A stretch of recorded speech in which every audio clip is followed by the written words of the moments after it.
My first guest in Gordon Street tonight began his working life as a labourer, spent some time in an abattoir and has gone on to become one of the biggest names in Australian comedy. Would you please welcome Dave Hughes. Where do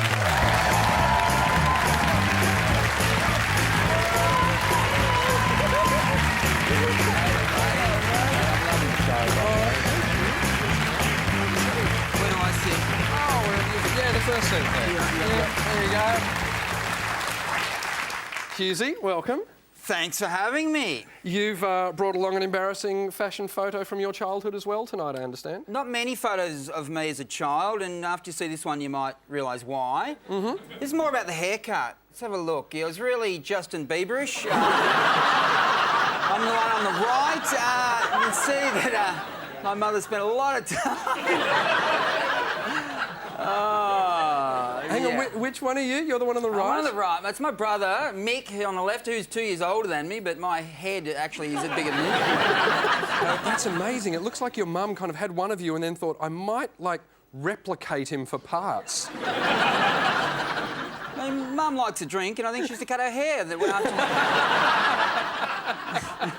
And yet, as soon, the great thing is, as soon as you look at that, you go, that's Hughesy. Yeah, there's no... You must have one of the most recognisable faces and voices in Australia. Yeah, well, yeah.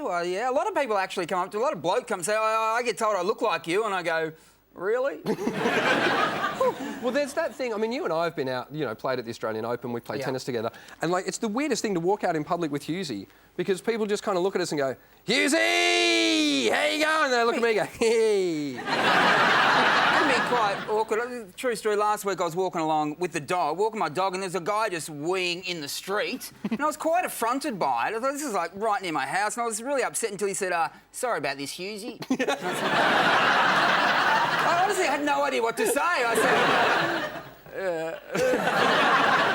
said... So what's it like now that you've got, you know, you're a dad, so you're out and about in public, you know, and you're being recognised as Hughesy, but you've also got to look after a kid at the same time? Yeah, it is. It can be awkward, and you know, the annoying thing is my kid is one of the people who really does. He's not a fan of me, which is annoys me because he's a real mama's boy. He's almost 2 years of age. We're at Doncaster shopping centre a couple of weeks ago, and I want to be able to handle him in public. And my wife said I need to go to Big W, and he was playing on some little play centre thing. I said, look, just go. I've got this covered. All right. About 15 seconds, she was gone. He looked around, Mummy's not there. And he goes, Mama, Mama, Mama, and he's screaming. About 100 people start looking at us. I grab him thinking that will console him. No, he got even worse. People thought I was trying to abduct him. I yelled at him. There's 200 people looking at me. I said, look around, mate. They all know who I am. Your dad is Hughesy, buddy. Still, there's no respect there. No, I mentioned that we played tennis, and I've got some photos to prove. Yep. This is Hughesy and I, looking like we know how to play tennis. Looking pretty smooth. Now, the thing is, because you're on Nova, Hughesy brought along a whole Nova cheer squad that they advertise on radio, and a great cheer squad it was. Yeah, we actually paid them, to be honest. Well, yeah. Yeah, they're lovely young girls looking for some employment, and so why not? Yeah, exactly. Money well spent. Whereas I work at the ABC, this was my cheer squad.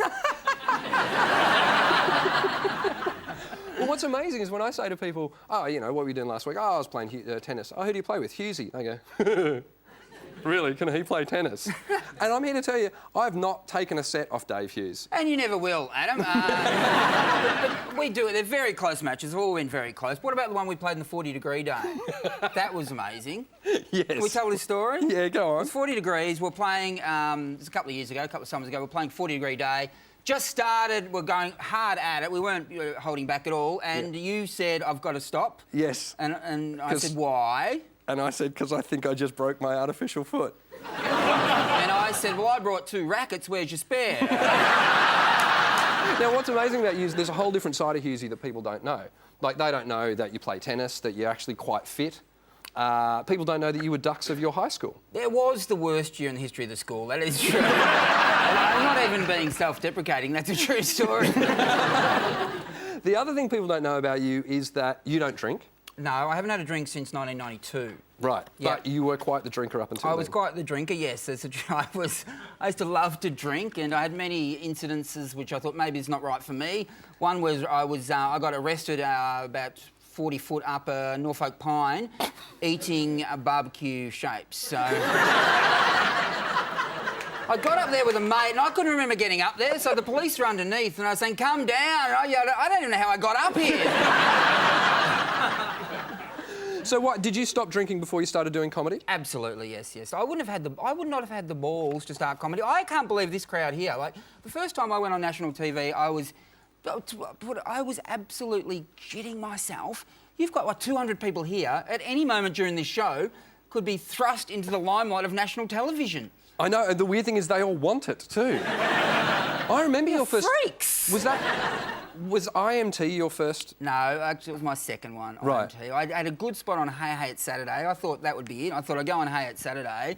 I auditioned twice to go on Red Faces on that show and got rejected. The second time I got walked out by the security guard. But then I got a spot on and I was very happy about that. Then I went on IMT and I thought I was the man about town. I actually told a joke, which it didn't go the right way. The joke was meant to go, yeah, I haven't got a girlfriend, but what I like to do is to walk into shops and ask the person behind the counter, can I have a box of tampons? Just so they think I've got a girlfriend. It was a great joke back in 1997. But on the night on IMT, apparently I've walked on live television, I've said, I like to walk into shops and ask the person behind the counter, can I have a box of tampons? So they think I've got a boyfriend. I had no idea I'd said boyfriend. I walked off stage and the producer said, yeah, that was great, but do you realise you said boyfriend, not girlfriend? And I said, I know it's live, but can we go back in time? My mother rang me up and she said, Dave, it's OK if you're gay. So, is pretty much everything in your life open for comedy? Are there any areas you won't go? Because you've told stories about proposing to your wife. Yes, yeah. I don't think there is. Well, I find out afterwards there isn't sometimes. But proposing was it's an embarrassing thing to do. I think, you know, it's like it was. I was embarrassed to ask. I mean, we actually were driving we were driving outside Alice Springs, and I thought. I'd had about 5 days to ask and I hadn't found the right time. So I thought, oh, God, actually forgotten, to be honest. No, that's not true. So we're driving along. I'm out going to the Alice Springs airport and I turned around to her and I said, you want to get married? She said, what? I said, do you want to get married? She said, are you serious? I said, yeah. She said, well, pull over and ask me properly. So I pulled over and I said, do you want to get married? She said, turn down the radio. I said, how many hoops are you going to make me jump through, all right? Don't worry about it. The cricket's on. I'll marry someone else.